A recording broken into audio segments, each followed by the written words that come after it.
नेपाली सार्वभौम भई फैलिएका मेची महाकाली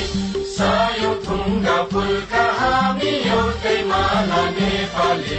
सार्वभौम भई फैलिएका मेची महाकाली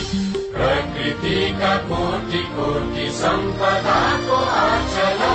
वीरहरूका रगतले स्वतन्त्र अचल ज्ञान भूमि शान्ति भूमि तराई पहाड हिमाल अखण्ड यो प्यारो हाम्रो मातृभूमि नेपाल बहुजाति भाषा धर्म संस्कृति छन् विशाल